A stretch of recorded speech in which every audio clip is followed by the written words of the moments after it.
जय हिंद मेरे प्यारे सभी साथियों, आप लोग कैसे हैं और आपका अपने यूट्यूब चैनल पर स्वागत है। तो चलिए आज का सेशन शुरू करते हैं। और सेशन शुरू करने से पहले जिस भाई ने भी चैनल सब्सक्राइब नहीं किया है वो प्लीज़ चैनल सब्सक्राइब कर लीजिए।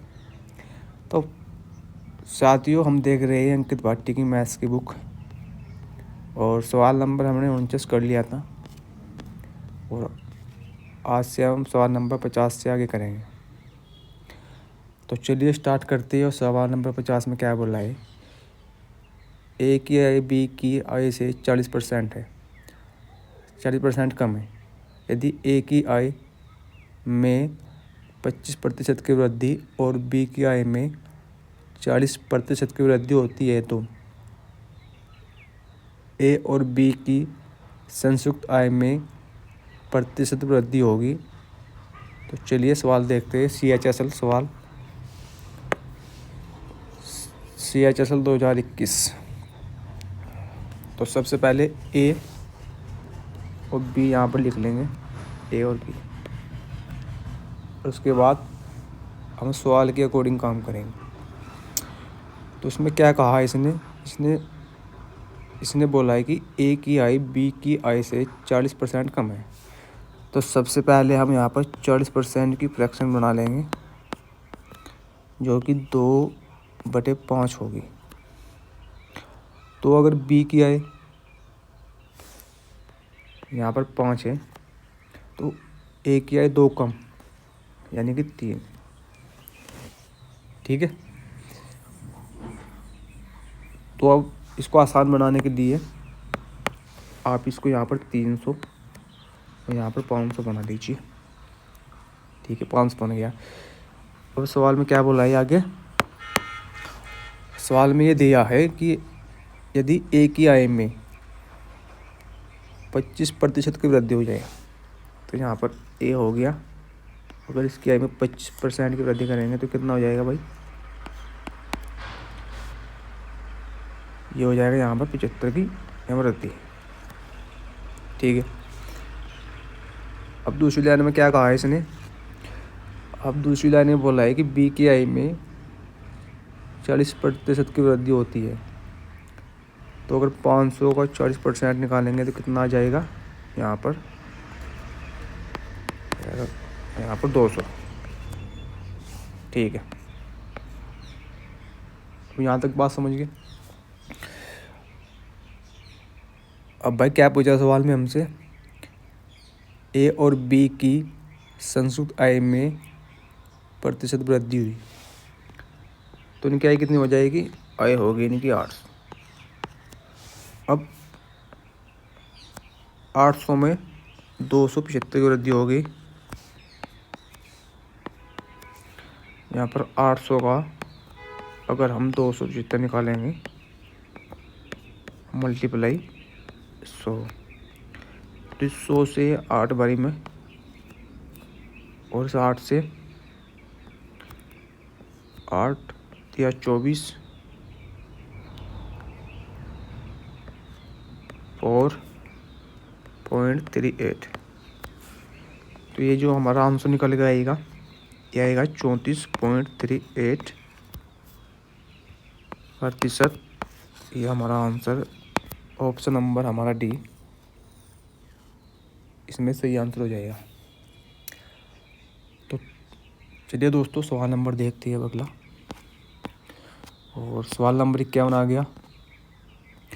सवाल नंबर 51 में क्या बोला है, CGL 2020 एक परीक्षा जिसमें पूर्णांक 500 था, ए को बी की तुलना में 25% अधिक अंक प्राप्त हुए, बी को सी की तुलना में 60% अंक अधिक प्राप्त हुए और सी को डी की तुलना में 20% कम अंक प्राप्त हुए। यदि ए को 80% अंक मिले हो तो डी को कितने प्रतिशत अंक मिले। तो चलिए सबसे पहले हम इनका रेशियो बना लेंगे। यहाँ पर ए, बी, सी और डी। सबसे पहले क्या बोला है इसमें, ए को बी की तुलना में 25% अधिक मिले। तो 25% की फ्रैक्शन कितनी हो जाएगी, 1/4। तो यदि बी को 4 मिले तो ए को 1 अधिक यहाँ पर 5। ठीक है। अब दूसरी लाइन में क्या कहा है इसने, बी को सी की तुलना में 60% अंक अधिक प्राप्त हुए। तो 60% की फ्रैक्शन कितनी बन जाएगी, 3/5। तो बी को सी की तुलना में, अगर सी को 5 अंक मिले हैं तो बी को 60 अधिक अंक प्राप्त हुए, यानी कि इसमें 3 अंक अधिक प्राप्त हुए। तो यहाँ पर हो गया 8। अब तीसरी लाइन में क्या बोला है, सी को डी की तुलना में 20% कम अंक प्राप्त हुए। तो 20 की फ्रैक्शन कितनी बन जाएगी, 20 की फ्रैक्शन बन जाएगी 1/5। अगर डी को 5 अंक प्राप्त हुए तो सी को 1 कम, यानी कि 4 अंक प्राप्त हुए।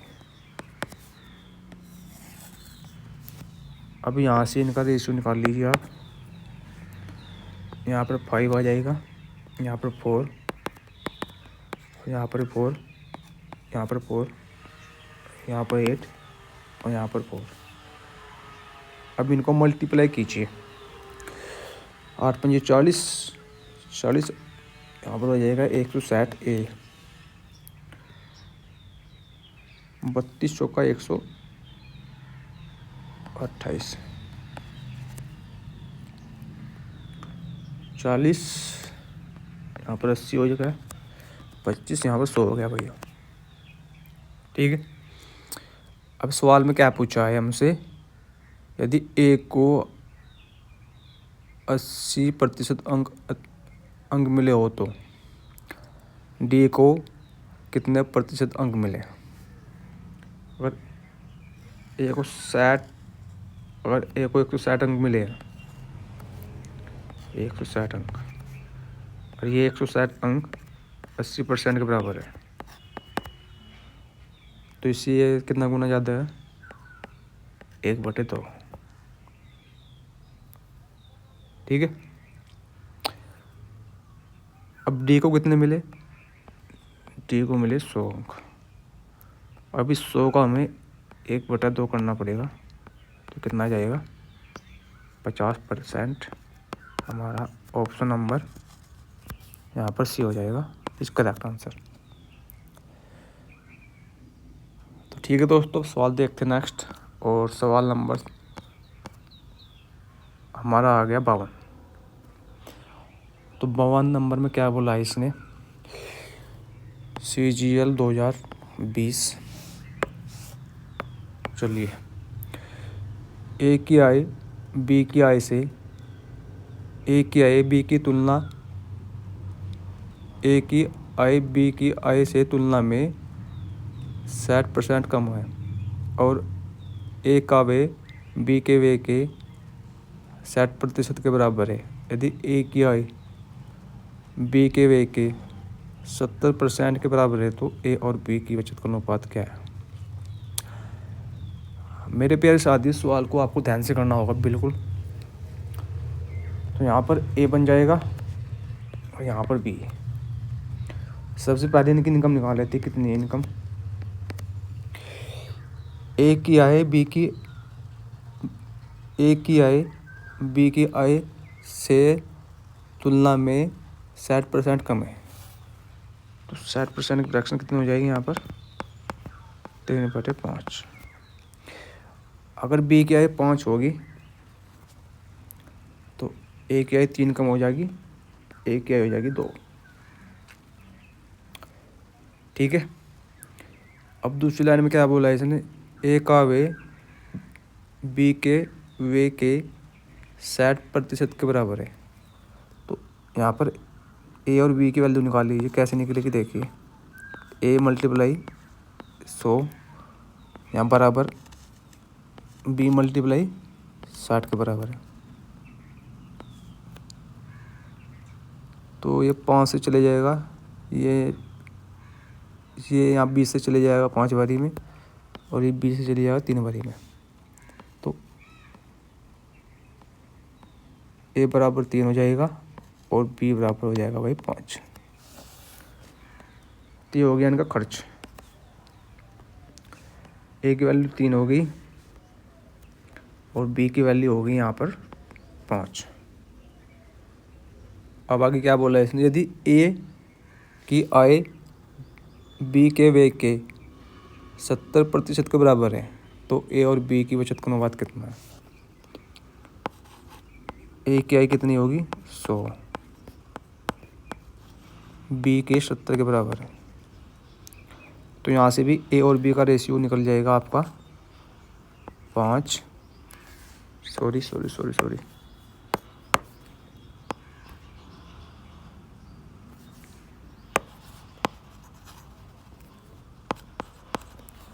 यहाँ पर 1 0 से 0, ए का मान कितना हो गया 7 और बी हो गया 10। तो अब हमें यहाँ पर क्या करना है, यहाँ पर हमें ए का मान मिल गया, यानी कि यहाँ पर यदि ए की आय कितनी यहाँ पर 7, तो यहाँ पर 7 से मल्टीप्लाई और यहाँ से भी 7 से मल्टीप्लाई। और बी का खर्चा कितना, यहाँ पर बी का खर्चा दिया है 10, तो यहाँ पर 10 की मल्टीप्लाई और यहाँ 10 की मल्टीप्लाई। अब क्या करना है सवाल में, अब यहाँ पर इस 5 की मल्टीप्लाई यहाँ पर हो जाएगी और इस 2 की मल्टीप्लाई यहाँ पर हो जाएगी। सॉरी, यहाँ पर 2 लिखना है, इस 2 की मल्टीप्लाई यहाँ और 2 की मल्टीप्लाई यहाँ और 5 की मल्टीप्लाई यहाँ। अब इनका बचत का रेशियो निकाल लीजिए यहाँ से। तो ये यहाँ पर हो जाएगी, इसकी इनकम हो जाएगी यहाँ पर 35, 70, 25, 175 और खर्च का अनुपात कितना हो जाएगा यहाँ पर 60, 50, 100।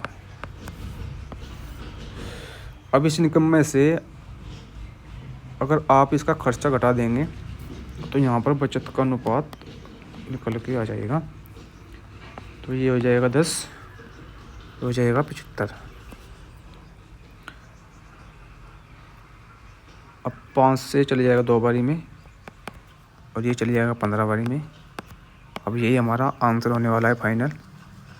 और हमारा आंसर कौन सा, ऑप्शन नंबर बी, नहीं सॉरी, ऑप्शन नंबर डी हमारा करेक्ट आंसर रहने वाला है।